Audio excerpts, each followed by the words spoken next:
Alors comme ça, tu viens de recevoir un joli airdrop et tu sais peut-être même pas quoi en faire aujourd'hui. Ça, c'est une question qui me revient souvent. Alors dans cette vidéo, on va dégrossir ça ensemble et surtout, on va s'arranger pour que tu ne brûles pas ce que tu viens de gagner. Et 2 secondes juste avant de lancer ma petite histoire, si par le plus grand des hasards, ton objectif c'est de devenir le plus grand des chasseurs d'airdrop que le monde ait porté, eh bien le répète pas trop à droite à gauche, mais j'ai un tips pour toi. C'est qu'une fois par semaine, le samedi à 18h, avec le copain Token, on envoie un mail qui fait le récap de l'actu airdrop des 7 derniers jours. C'est quelque chose qui est gratuit et ça te permet de retrouver tout ce qui s'est passé dans la semaine au même endroit. Et c'est un outil qui est plutôt bien apprécié parce que le Substack, c'est-à-dire la newsletter, est 3e en France. Oui, toutes catégories confondues. Donc si jamais ça t'intéresse d'alourdir ton wallet et pourquoi pas de nous faire passer en 2e voire même en première position, c'est disponible dans le premier lien en description. Voilà, j'ai fini de faire mon marketeur, on peut attaquer le sujet du jour. Première chose, et ça je l'ai appris il y a pas si longtemps que ça, même si on est sur quelque chose qui est quand même relativement logique, c'est qu'une grosse partie des gens qui reçoivent des airdrops vont perdre la somme qu'ils ont reçue assez rapidement. Et quand j'ai eu l'information, je t'avoue que j'ai été plutôt étonné, mais maintenant en dézoomant en fait c'est relativement normal, parce qu'on dit exactement la même chose des gens qui ont gagné au loto. Au bout de 2-3 ans, l'écrasante majorité de ces gens-là se retrouvent de nouveau à rebosser, alors qu'ils auraient pu être rentiers à vie avec leurs gains sans faire grand chose. Voilà, je pose cette information là, si jamais ça t'arrive un jour. De mon côté, c'est pas quelque chose qui m'est déjà arrivé, j'ai jamais fait disparaître d'un claquement de doigts un airdrop, et je pense quand même comprendre les mécanismes qu'il y a là derrière. En fait, l'argent que tu vas recevoir d'un airdrop, c'est un petit peu de l'argent qui spawn de nulle part, que t'attendais pas spécialement, et donc auquel tu vas pas attacher la même valeur que si c'était de l'argent que t'avais dû investir par toi-même. C'est-à-dire que 1000$ de bitcoin que t'as acheté toi-même en bossant, et ben ça a une valeur largement supérieure dans ta tête à 1000$, je sais pas, disons par exemple de Wormhole que t'as reçu hier. C'est tout bête, mais je pense que c'est dans le fonctionnement de la tête, il y a un truc qui déraille et qui capte pas que 1000$ égale 1000$.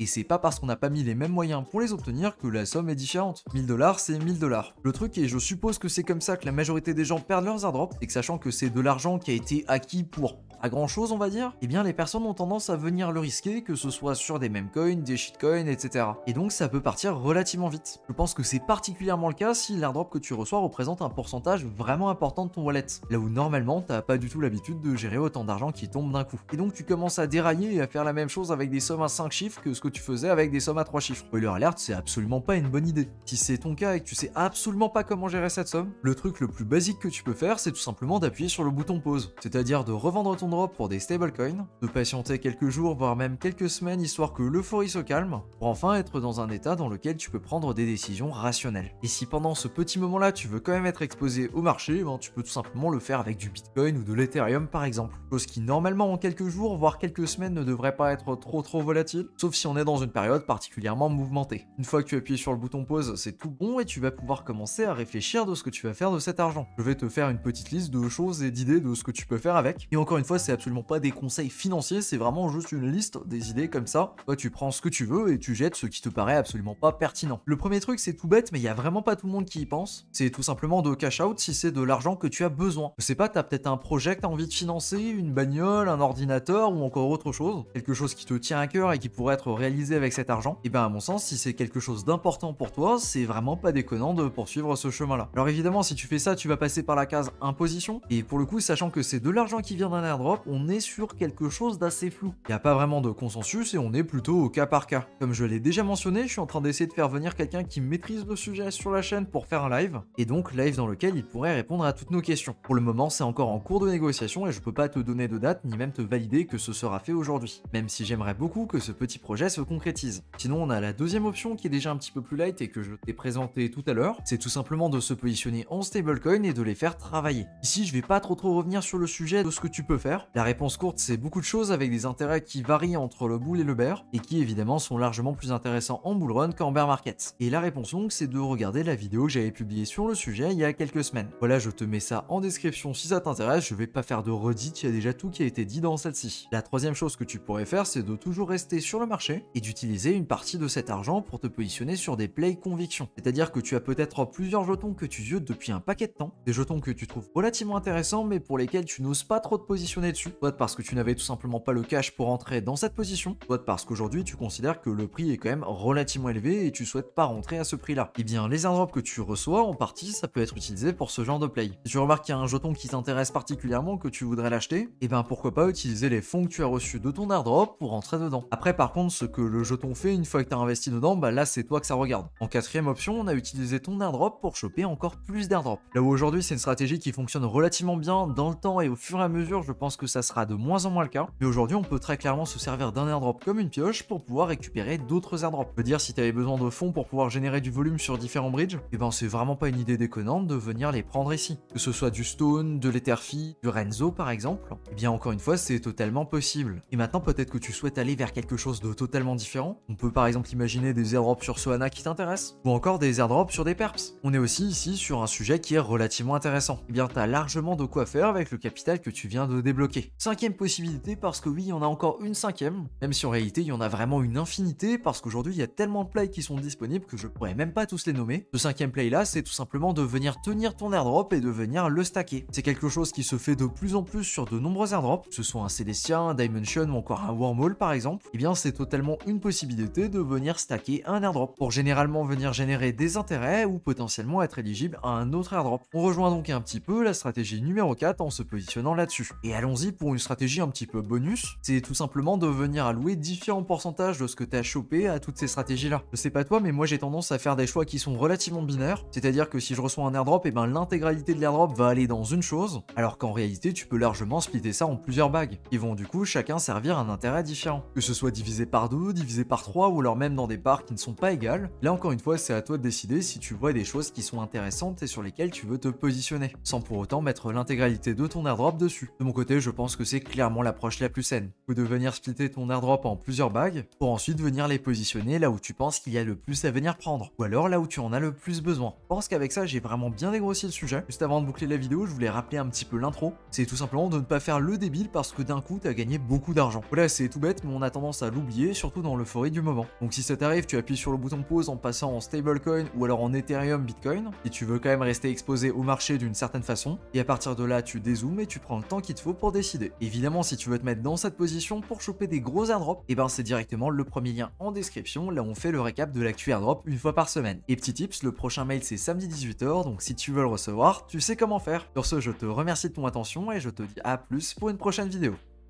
Ciao!